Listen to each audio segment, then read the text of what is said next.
দেশে প্রচুর মানুষ অর্শরোগে আক্রান্ত আছেন। তাই অর্শরোগ দূরীকরণার্থে আমি আজকে আপনাদের সম্মুখে একটি খুব শক্তিশালী প্রয়োগ বিধি বা ভিডিও নিয়ে এসেছি।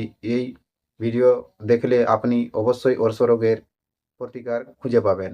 তো এই ভিডিওটি যথাসম্ভব শেষ পর্যন্ত দেখবেন, কোথাও স্কিপ করবেন না। কারণ আজকাল অর্শরোগে অনেক লোক আক্রান্ত হচ্ছে, দেখা যাচ্ছে, শোনা যাচ্ছে। কিন্তু এখন আর এই সব ওষুধপত্রে কেউ বিশ্বাস করে না। নানা ধরনের ওষুধ ব্যবহার করছে এবং অনেক টাকা খরচ করছে, ঠিক আছে। কিন্তু আয়ুর্বেদিকের মধ্যে যে গুণ আছে বা আয়ুর্বেদিকের মধ্যে যে শক্তি আছে, সেই শক্তিটা কেউ জানতে চায় না আর তাকে প্রয়োগও করতে চায় না। তো আপনি যদি পারেন বা চান এই অর্শরোগকে দূর করার জন্য, তাহলে অবশ্যই ভিডিওটি দেখবেন সম্পূর্ণ।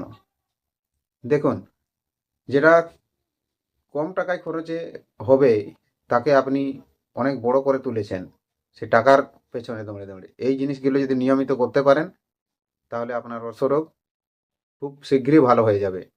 তো তার জন্য কি কি করতে হবে, কয়েকটি নিয়ম বলছি, সেই নিয়মগুলো আপনারা মনে রাখবেন। আর সেগুলো যদি আপনারা নিয়মিত রূপে করতে পারেন বা কী কী খাতে বলা হবে, সেগুলো খেলেও আপনারা লাভ পেয়ে যাবেন, কোনো অসুবিধা নেই। নিয়মিত যদি টাটকা ঘোল পান করা হয়, অর্শরোগ দূর হইয়া থাকে, ঠিক আছে। নিয়মিত নিয়মিত খেতে হবে। নিয়ম মানে যেটা নিয়ম থাকে একটা, জানেন তো আপনারা, সেরকম হিসাবে। যেমন আজকে যদি আমি সন্ধ্যা 6টার সময় খাচ্ছি নিয়মিত, মানে ঘোল নিয়মিত, কালকে ফির সকাল 6টা এবং ফির সন্ধ্যা 6টা, এরকম একটা টাইম নিয়মিত, মানে নিয়ম অনুসারে 6টা মানে 6টার সময়ই খেতে হবে, তার উল্টো টাইম নেই। আরো আরো যেমন আছে, দেখুন আর কি বলছি, পিপুল সহ গুলনচের রস সেবন করবেন একসাথে, পিপুল চূর্ণ এবং গুলনচের রস। অথবা আরও অন্যান্য আছে, যেমন ধরুন গব্যঘৃতে হর্তকি ভাজিয়া, মানে হর্তকিকে পিসবেন, আর সেই ঘৃতের মধ্যে, গব্যঘৃত যেটা আমরা বাড়িতে তৈরি করি, সেই ঘৃতের মধ্যে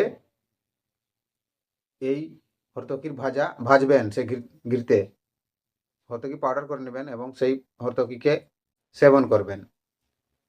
আর নাহলে আরও আছে, যেমন তেওড়ি চূর্ণ করেও আপনি খেতে পারেন সেই গব্যঘৃতের সাথে। অথবা আমরুল শাক সেবন করতে হবে। আমরুল শাক সেবন, আপনি তাকে যথাসম্ভব সিদ্ধ সিদ্ধ করে জল সমেত খাবার চেষ্টা করবেন। আর যদি কাঁচা কাঁচা যেটা শাক, আমরুল শাক হয়, কাঁচাটা খেতে পারলে তার খুব লাভ পাওয়া যায়। এবং এর জন্য আপনি একটি সুন্দরভাবে ওষুধ তৈরি করতে পারবেন। তার জন্য এই সমস্ত জিনিস একসাথে মেশাবেন।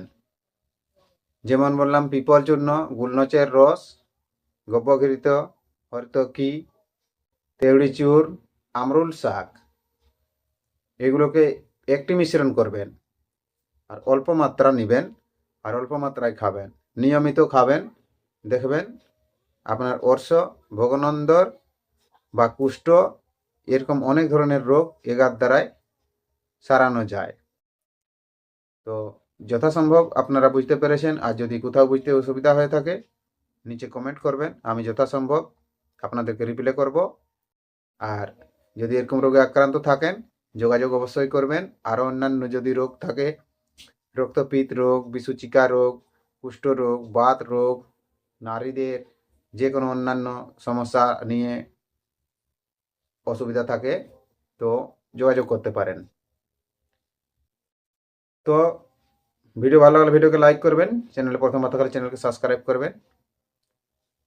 নমস্কার, জোহার, ধন্যবাদ। দেখা হবে আবার নতুন ভিডিওতে। ততক্ষণ পর্যন্ত আপনি আপনার খেয়াল রাখবেন।